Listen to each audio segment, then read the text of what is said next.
Welcome back.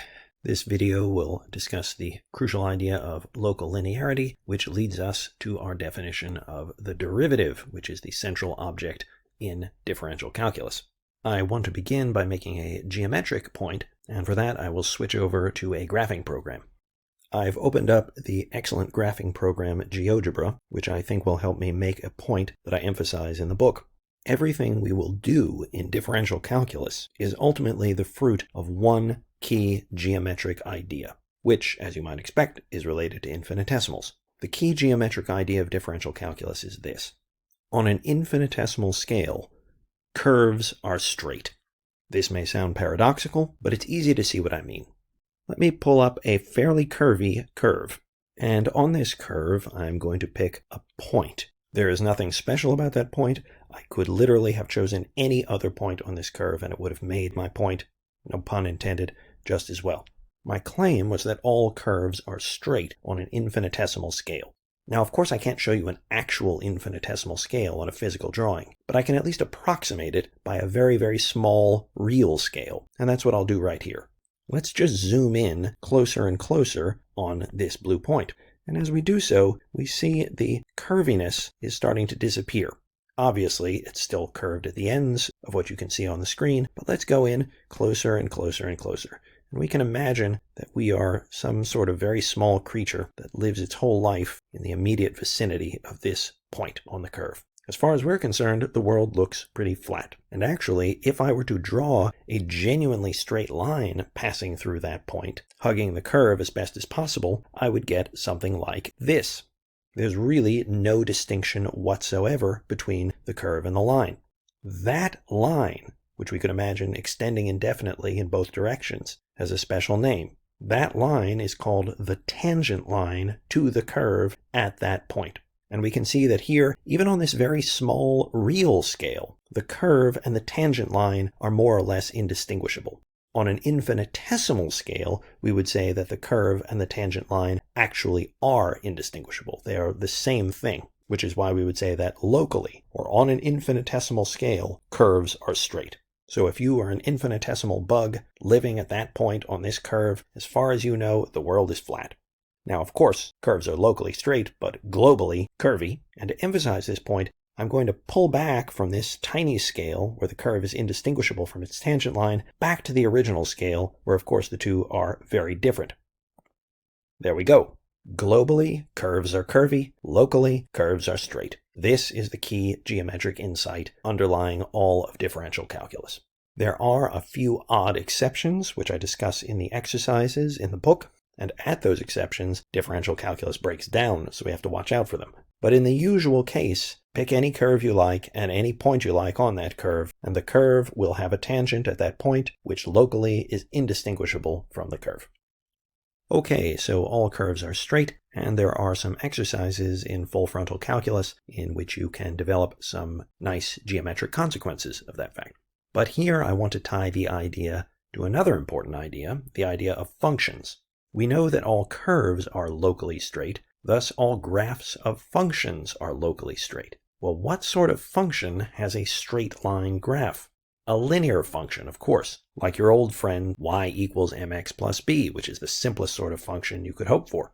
So in fact, what we have learned is that locally, all functions are linear functions, which is great news because linear functions are so simple, which is why you studied them back in Algebra 1. But what was it that makes linear functions so easy to work with?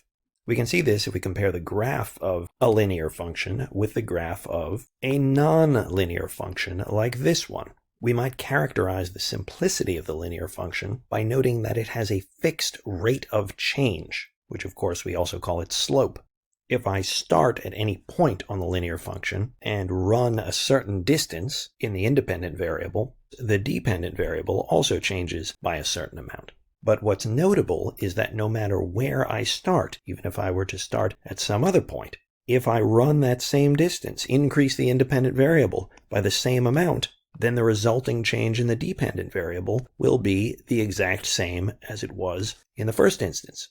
In short, the linear function exhibits a constant rate of change. This is not the case at all with our nonlinear function, where the rate of change depends very much on where we started from. If we start back over here somewhere and run a certain distance in the horizontal direction, the corresponding change in y will be whatever it is, but it depends on where we started. For if we had started somewhere else, say right here, and run that same distance, increased that independent variable by the same amount, then the corresponding change in the dependent variable could be dramatically different. The same change in the independent variable in two different places yields very different changes in the dependent variable, so that our nonlinear function has a variable rate of change. Unlike this case of a linear function, no matter where you begin, if you increase the independent variable by a certain amount, you always get the same change in the dependent variable. And of course, you learned long ago that the name for that constant rate of change is the slope of that function.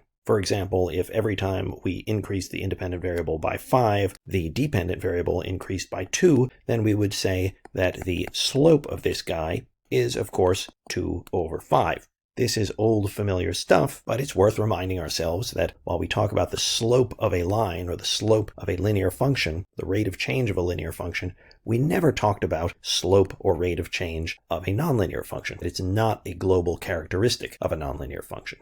Yet, as we have seen, locally, all functions are linear. This means that even though we can't speak of some kind of a global slope, a global rate of change for a nonlinear function, we should be able to speak of a local slope, a local rate of change. So that if you ask me, what's the local slope, what's the local rate of change of this nonlinear function at a specific point, if you specify the point as well, I should be able to give you an answer. For example, let's consider another nonlinear function, and I'm going to specify 3 points in the domain of this function, a, b, and c. Even though this function f is nonlinear, so it doesn't make any sense for me to ask what is the slope of f, because all functions are locally linear, I should be able to ask what is the local slope of this function at a? What is the local slope or rate of change at b? And what is the local slope or local rate of change of this function at c? Well, let's think our way through this. When I ask for the local rate of change of this function at a, I mean thinking about the infinitesimal neighborhood of a. What's going on locally? What is this function doing locally for values of x near a? Well, for values in that little infinitesimal neighborhood, everything is getting sent up somewhere around here. And we know that locally, this curve is straight. In fact, the tangent line would look something like this. That would be the line that is indistinguishable from the curve on a local scale. So when I ask for the local slope or local rate of change of this function at a, I'm really just asking for the rate of change of this linear function, which is indistinguishable from function f, locally, on an infinitesimal scale.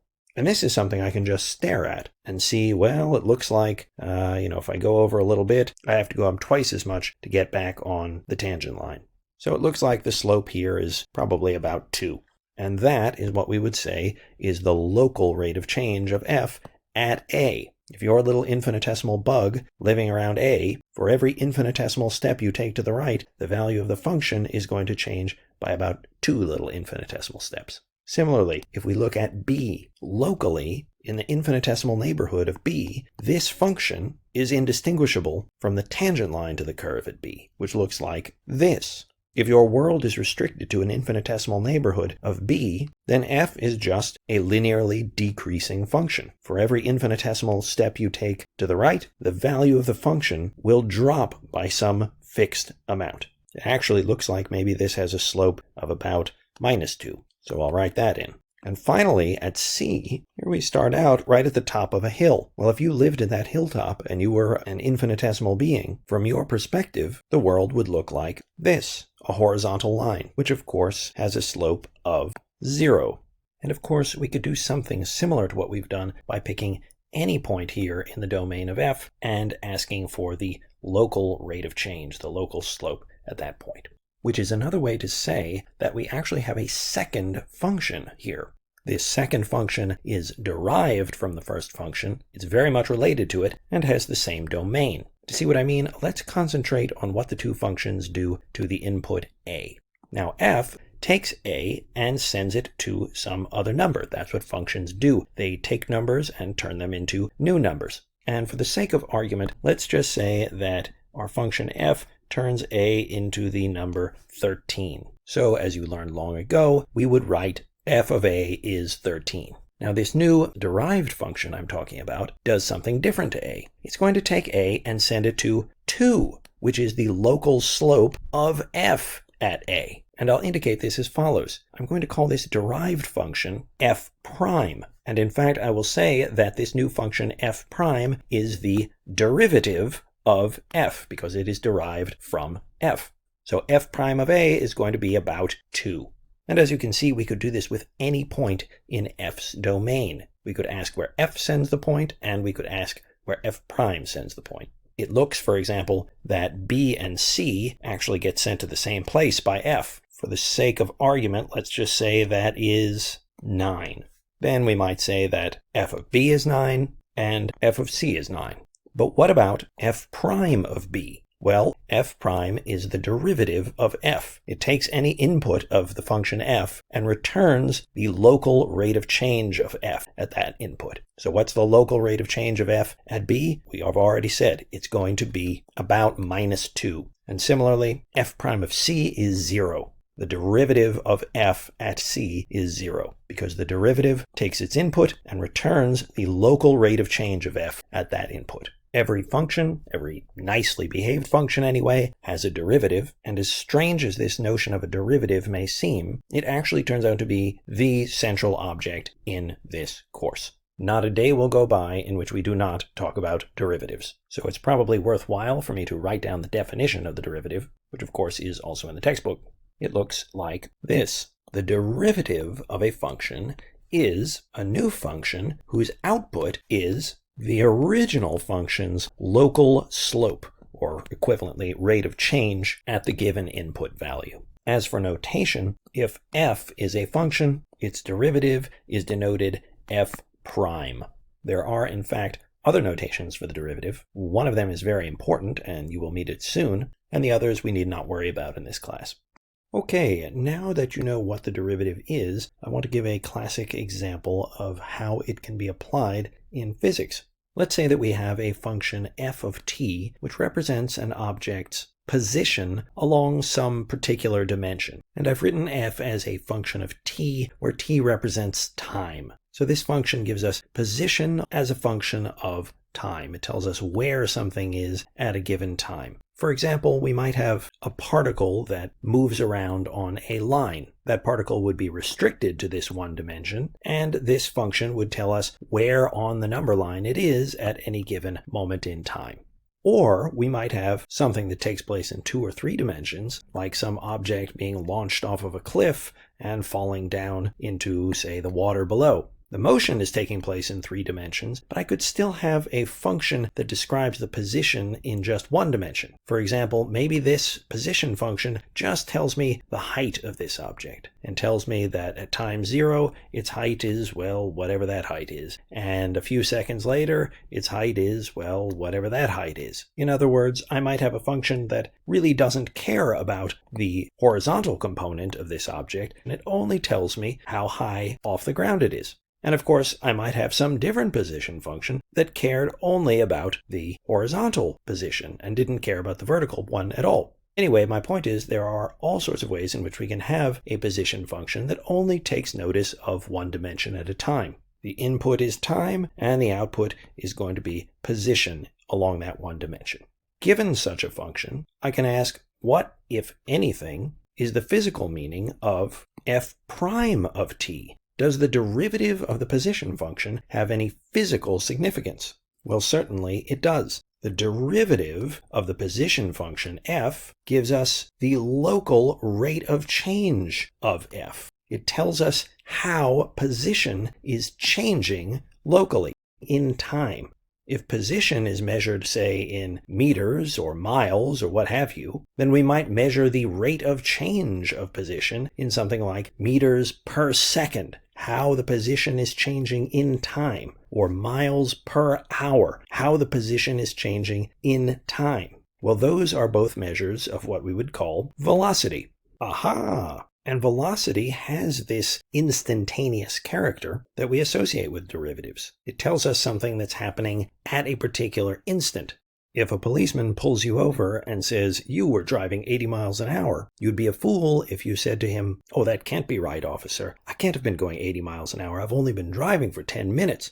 He is talking about your instantaneous velocity. The instant at which he aimed his speed gun at you and recorded that moment at which you were going 80 miles an hour, that's what he's talking about. That if you had continued at that speed for an hour, you would have covered 80 miles.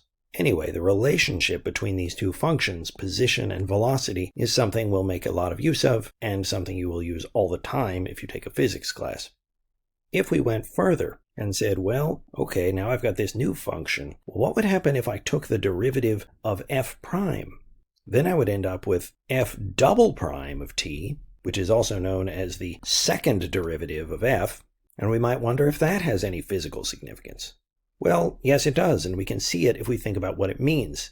F double prime, that's the derivative of f prime. It's the derivative of the velocity function. That means it measures the local rate of change of velocity. Well, if you've had some physics, you're used to this kind of thing. You might talk about the constant acceleration due to gravity near the Earth's surface. Every second, the velocity increases by another 9.8 meters per second. This second derivative of f represents acceleration, the rate at which velocity changes in time.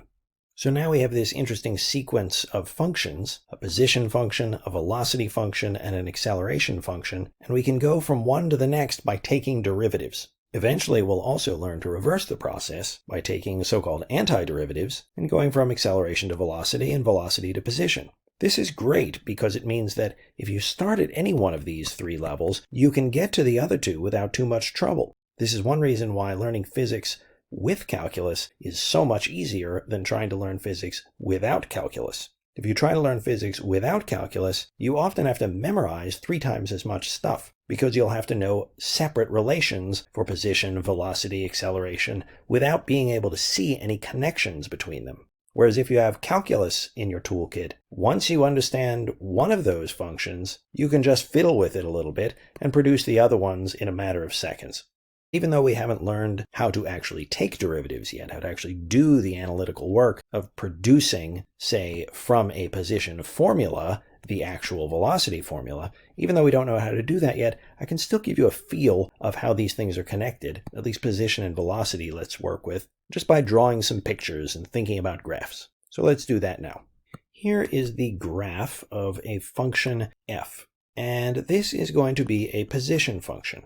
Let's say, for the sake of argument, that f is giving us the position of a particle as it moves along a line. So f will tell me after t seconds where the particle is on the line. To get a more concrete feel for this, let's imagine the line, like so, and by spending a few minutes with this graph, we could figure out what the motion of the particle as it moves along this line would actually look like. It looks like the position starts at 0 at time 0, and in the first 2 seconds, the particle's position increases from 0 all the way up here to 3. So I can imagine over here that the particle begins at 0 and then heads down towards 3. And then in the next 2 seconds, between time equals 2 and time equals 4, the position drops from 3 back down to 0. So what happens over here? The particle's turning around, so it heads back to where it started. Of course, it stays on the line. I'm drawing this. It looks like it's on 2 separate lines, but you wouldn't be able to see what's happening if I drew this top part over the bottom part. Anyway, what happens here at time equals 4? The position is still going down. In fact, the position gets down to -1 after 5 seconds, which means that it's continuing on like this. And then the position rises up from -1 back up to 0, and then the position just increases without any apparent stopping point. So it's going to turn around and it's off to the races. Okay, so hopefully that gives you a little bit of a feel for what this represents. And if this were a pre-calculus class and you were just getting used to the idea of graphs and functions and things like that, we might start off with a question like, oh, something about f of 3. We might say, well, can you estimate the value of f of 3? What's the numerical value of that roughly? And what does it represent physically? Well, that's easy. F of 3 is the output of the function when the input is 3. Well, when the input is 3, the output, I don't know, it looks like it's about 2.5. So we might say that f of 3 is about 2.5. Fine, that's easy. But what does this mean physically in terms of our particle moving on the line? Well, that's also easy. F is our position function, so this statement is telling us that when time is 3 seconds, in other words, 3 seconds after the clock starts, the particle is 2.5 centimeters to the right of the origin. To the right because this is a positive value. And a positive position means in the positive direction. And at least how I have drawn this line along which the particle is moving, I've drawn this left-right. So right will be positive, left will be negative. Okay, so far so easy. But suppose now that instead of f of 3, I had asked you about f prime of 3. Same two questions. What's the approximate numerical value, and what physical meaning can we give that value? Well, let's start with the numerical value. Well, f prime of 3, the derivative measures local rate of change, or local slope if we want to think about it geometrically. And since I have this nice graph right here, that geometric interpretation will help us out. F prime of 3 is f's local slope at 3, and I can estimate that right here. If I go up to 3, the curve is going to be indistinguishable from its tangent line there, which looks rather like this. That tangent line looks like it has a slope of probably about -1. Okay, so f prime of 3 is about -1. The derivative is about -1. What does that mean physically? When I ask what it means physically, I'm not saying, oh, that means the slope of the line. That's not really physical. That's just geometrical. I'm asking about the physical reality of this particle on the line. What does this mean to that particle? Well, we just have to think that if f is position, then f prime is the rate of change of position, which is, of course, velocity. So this is telling us that when time is 3 seconds, the particle is moving at a rate of 1 centimeter per second to the left. That negative tells me that I'm moving in the left direction, the negative direction. So putting these two things together, what we have is that after 3 seconds, our particle is at 2.5, but it's moving leftwards. It is basically right here, although again, it's actually on the line. This green dot, it has just turned around. It's heading left at 1 centimeter per second. Good. One more thing, just to reinforce some of these ideas. What if we were to look at f prime of 5? Since f represents position, f prime represents rate of change of position, which is velocity. So this is going to be telling me the velocity at 5 seconds. Well, I know I can read that off here because f prime of 5 is going to be the slope of the tangent line at 5, and that looks like it's horizontal. So I'll end up with something like this, which tells me that f prime of 5 is going to be 0. The velocity is going to be 0 at the instant time equals 5 seconds. And this makes perfect sense because that is going to be a point where the particle is actually turning around. That would correspond in this picture to this point right here in purple. And if we think about what's happening, of course the velocity is going to be 0 there because it has to slow down. It's a negative velocity, but it's coming up towards 0. Large negative value, then it's a small negative value, then it's 0, and then over here it's going to be a positive velocity again. First small and then getting faster and faster. In fact, we can see that it's going to get faster and faster over here as well because the slope of this position function, its rate of change, which is also its velocity, as we come around this bend and we have a negative slope here, then it's a 0 slope here, and then a little while later it's a positive slope but fairly modest, and then further down the line it's a much stronger positive slope, and the further we go, the steeper the slope gets, which means that our particle, as it's moving this way, is getting faster and faster. All right, enough of that example. Next, I want to show you an example that is deliberately ridiculous, just to show you that this notion of rate of change can apply even in situations where we don't have nice names for the rate of change, like velocity or acceleration. Let's suppose that we have a clock and an oven, and we somehow wire the clock to the oven and set things up so that the temperature in the oven is somehow determined by the angle between the hands on the clock. Let's call that angle theta. So we'll consider some function t that measures the oven's temperature in degrees Fahrenheit, and we've just said that t is a function of theta. where theta, let's say, is measured in radians. In that case, if we were to look at something like this, t of 0.5, my question to you is, what does this represent? Not what is its numerical value, we have no way of knowing that. What does it represent physically? Well, we don't need any calculus to interpret this. This would just be, of course, the temperature of the oven when the clock's hands are separated by half a radian. And what units would this be measured in? Well, of course, this is a temperature. The units of T's output are going to be in degrees Fahrenheit. But if instead of T of 0.5, I want to interpret the symbols T prime of 0.5, what would that refer to? Again, it's a particular number. It's the output of this function T prime. I have no way of knowing that value because I haven't told you anything about this particular function. But I should at least be able to interpret it physically. What does that actually represent in this physical situation? Well, we just have to think about what a derivative represents, not just as a slope, but more broadly. A derivative of a function represents the instantaneous rate of change of that function at a particular point. So since t measures temperature, t prime measures the rate at which temperature is changing, and t prime of 0.5 measures the rate at which temperature is changing at this particular instant. So we could say that this thing represents the rate at which the oven's temperature is changing when the clock's hands are separated by half a radian. In that position, when the clock's hands are separated by half a radian, which is not far from 30 degrees, the oven has a certain temperature, that's measured by T of 0.5, and that temperature is changing at a certain rate. That rate of change is measured by T prime of 0.5. Oh, and I'll ask the same question I did right here. What are the units of T prime of 0.5? Again, this is a number, it's just the output of a function, but what are the units? Well, just as over here, where T gave us temperature in degrees Fahrenheit, T prime gives us the rate of change of temperature. So it's going to be temperature over something. Degrees Fahrenheit per something. Well, it represents how temperature is changing when angle measurement is changing. The independent variable here is in radians. So the units here will be degrees Fahrenheit per radian. And that's that. As I say, it's a goofy example, but I hope that it gives you a sense of how we could take any function relating any two quantities and interpret the derivative of that function. All right, that's enough. See you next time.